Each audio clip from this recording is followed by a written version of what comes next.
Where do we want to continue? Early voting. Early voting, all right. Now through October 30th. In Eddy County, you can vote at the clerk's office, 325 South Main Street in Carlsbad, or the Artesia sub-office at 602 South 1st Street. Monday through Friday, 8 a.m. to 6 p.m. Saturday, 8 a.m. to 4 p.m., both locations. Chaves County, you have the clerk's office at number 1 St. Mary's Place in Roswell, Monday through Friday, 8 a.m. to 5 p.m., Saturday, 10 a.m. to 6 p.m. And the Roswell Mall, 4501 North Main, Tuesday through Saturday, 10 a.m. to 6 p.m.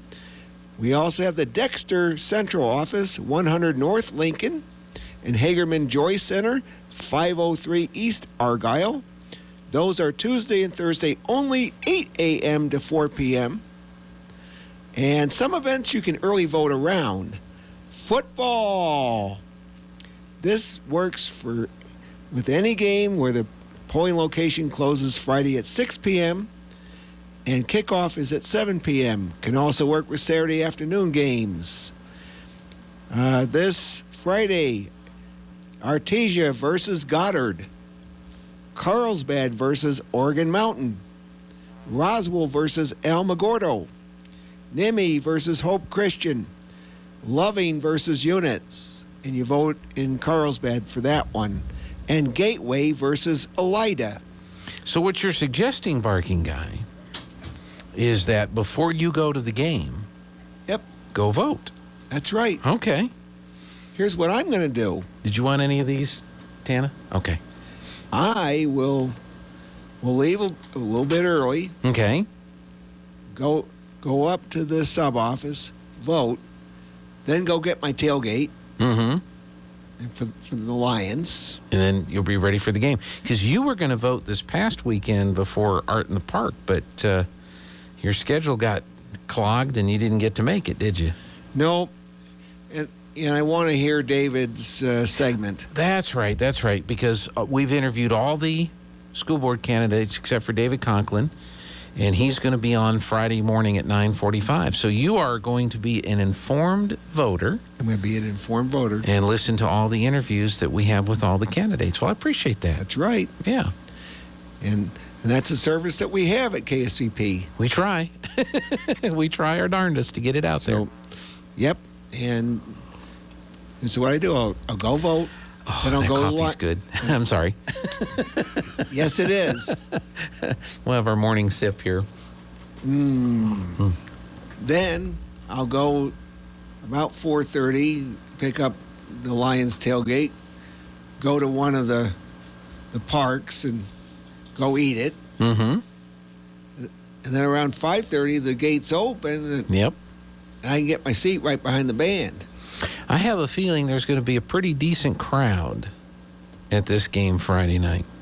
I think it's going to be packed. Yeah. I'm looking forward to it. I think it's just, high school football in New Mexico, and we take it serious down here, don't we? Yes, we do. I've had a lot of great compliments from Scott Galletti. Scott is our Goddard announcer, and he's the NMMI Bronco announcer for their home games. And he's from Albuquerque. He was under contract with Learfield for 5 years as the voice of the Lobos. And he's not the voice of the Lobos now. They've got another guy doing that. But he's done some stuff for some of the broadcasts up in the Albuquerque area. And he's done some stuff for Dr. Weir at Eastern.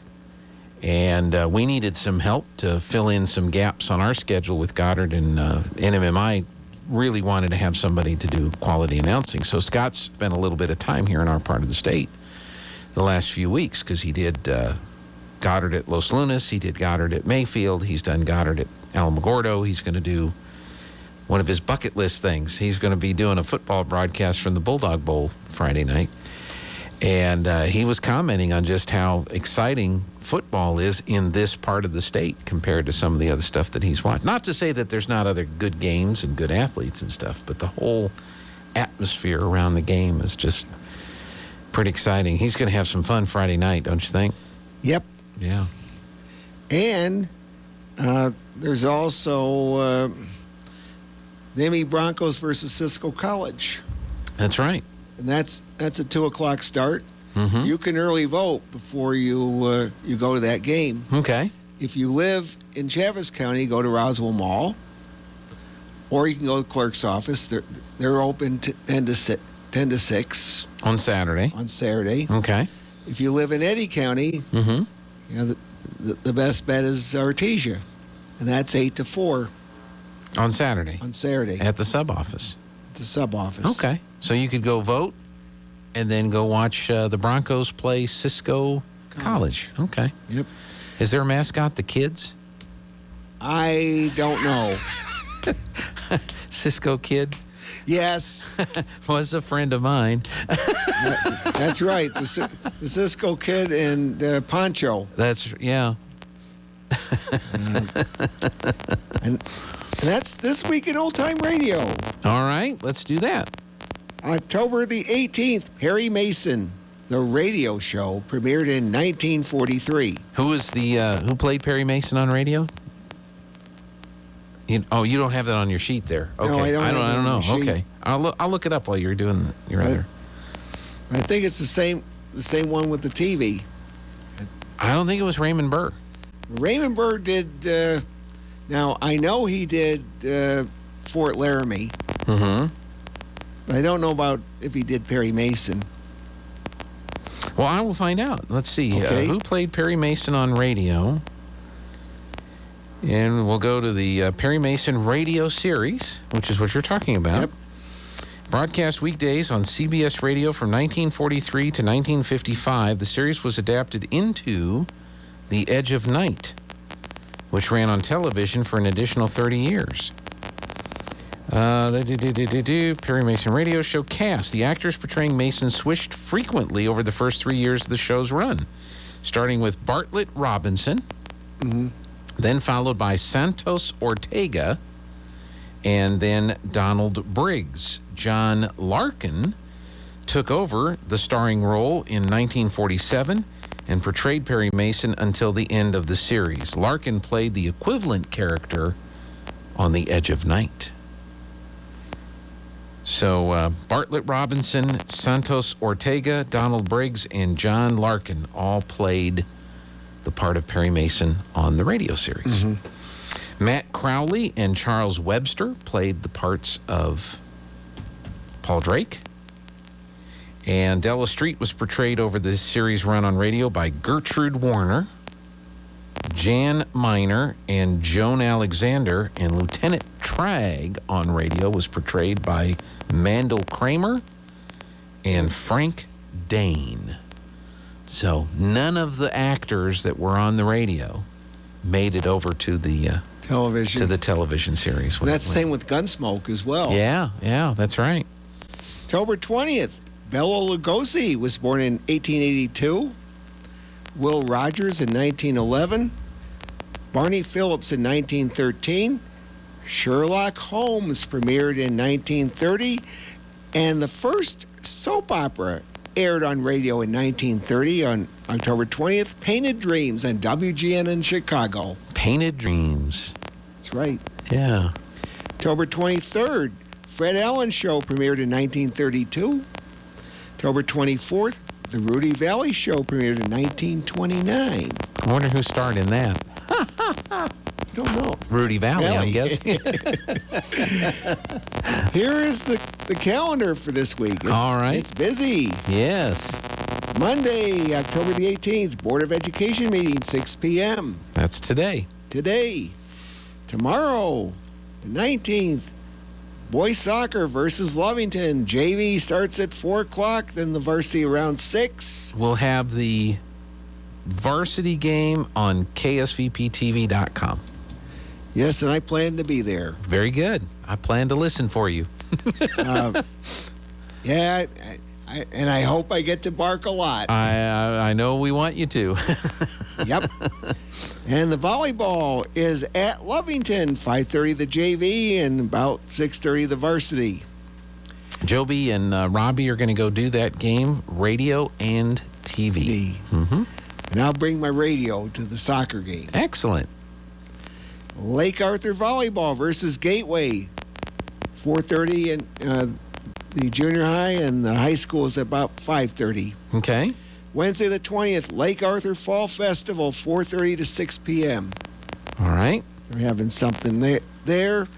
Thursday the 21st, boys soccer versus Portales. 4 o'clock the JV and 6 o'clock the varsity. On KSCPTV.com. Yeah. You know who's been helping us with the announcing on that? Aaron Romo. Yeah. He's been doing a great job. Yes, he has. And the girls soccer, they're at Lovington, and that's at 4 o'clock. Junior high 8th grade Orange football border conference. That game is on Thursday. And cross country is at Portales. Friday, the football versus Goddard, 7 o'clock. Yep.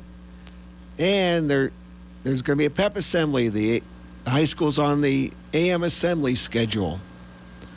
And 6-man football quarterfinals. As we know, Friday and Saturday. And Saturday, the volleyball is playing Goddard here. 1 o'clock, the JVs, and round 2, the varsity. Radio and TV. Yep. Okay. Sunday the 24th. Selection Sunday for soccer. Results out by 10 p.m. Saturday the 23rd, selection Saturday for 8-man football. Results out by 10 p.m. And also Sunday the 24th, mandatory 10-digit local dialing begins. Mandatory what now? You have to dial the area code Oh. when you dial a local number. I can't think that I haven't been dialing the area code for a while now, but for those that aren't doing that, that goes into effect Sunday. So no longer will you be able to just dial 746-2751 when you call the radio station. You will have to dial the 575. Okay, gotcha. 746-2751. Gotcha. Okay. That's, yeah, I spent about 10 minutes, with my phone.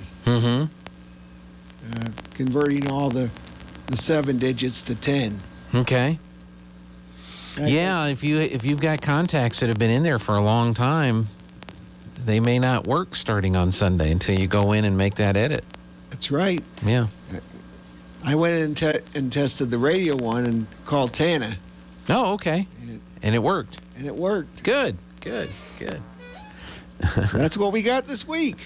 All right. I know I have for our transmitter sites, I have a 3-digit number.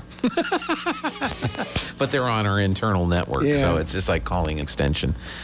That is, and that, were you in New Mexico? Has it been 575 as long as you've lived in New Mexico, or were you here to hear? No. We had 505. So you were here for the 505. Yeah, the 575 was like 2008. Yeah. They started to put that out, and Gary Johnson squashed it. He didn't go for it. He kept, we were going to get to be the 505 for a while longer, and then finally he was gone, and I think the pressure was on. They had to add the additional exchanges, and so then we got the 575 here. But I know it was kind of irritating to the 505 folks up in Albuquerque because it looked like they were going to have to change their area code up there, and they just pitched a fit.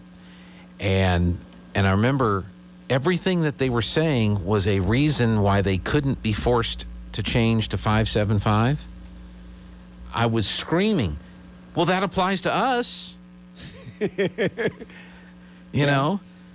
Everything you're saying that's a problem that you're going to have to go through to make a change from 505 to 575, we're going to have to do that. But it's okay for us to have to do it. It's not okay for you to have to do it. People up in northern New Mexico irritate me sometimes. Yeah. And we could have gone with the overlay, but then if we did that, then we wouldn't have to go through what we're going through now. Yeah. We would have to dial the 10 digits. Yeah. So anyway, if you haven't been dialing 10 digits Sunday, if you just dial 7, your call's I don't know what your error message is going to be, but just, but you will get an error message. yeah, your call's not going to get to go through. So, well, let's see. So we're getting close. Like, this is the last week of soccer before the playoffs are picked, right? Yep. Yep. Selection Sunday this time in 8-man football. We got selection Saturday. Mm-hmm. Supposed to be selection Saturday, but the 6-man was selection Sunday because the brackets didn't come out until Sunday. I'm guessing they were missing some reports from coaches, because we all look at the max preps, right? Yeah. And then there's other rankings. I think NM Preps has a ranking, and there's the coaches rank. I mean, there's a number of different rankings, but those are factors that the NMAA considers. Yep. But they've got a criteria, record in district opponents, and then Max Preps is one of them, but it's not at the top of the list. Max Preps is based on computer data. So you've got your strength of schedule and points for, points against. There's a lot of factors that go into the computer predictions for the Max Preps. But just because Max Preps says your team is ranked number 1 doesn't necessarily mean. I mean, most likely it will follow. Yeah. But you get past the top 3 or 4, when they're putting these brackets together and trying to figure out who's going to play who and where, there's other things that come into play before just the Max Preps rankings. And that's right. And one of them, I think, is coaches. I think coaches turn in some stuff. And so I don't know why they were delayed. I couldn't tell you why, because they didn't call me and tell me. I don't know why either. I just know that they were. I'm just guessing they were missing some things that they needed to have in order to go through everything they needed to go through. So, but now they're out, right? Now they're out. 6-man are out. So the 6-man's out. All right. Where's the tailgate this weekend? Lions Club, right? Lions. Okay, so go see Robbie to get your tickets? Go see Robbie. But not Perry. Go see Perry. if one of them is busy, the other one will have the tickets. And if you know a Lion, Yeah. by all means, buy from that Lion. Yeah. But so you don't have to buy it from Robbie or you don't have to buy it Perry. from Robbie, but you could find another Lion if you wanted to. If you don't know that your friends are Lions, Mm-hmm. you can go to Robbie or Perry. Yeah. Or if you don't know a Lion at all. Don't know a Lion at all, go to Robbie and Perry. Because that's an easy place to know and go. Artesia Ford Sales. It's right there on, it's been there for 50 some odd years over there. So. And got a big old sign that says Ford right you up. go when they're open. Yeah. Any time. One of those two is going to be there. They better. The same way with the Altrusa Smorgasbord going to Brown Drug. They're going to have tickets. There's going to be tickets. And there's going to be anytime knives. There's going to be knives. That's right. Anytime they're open. Have you gotten the Altrusa knives?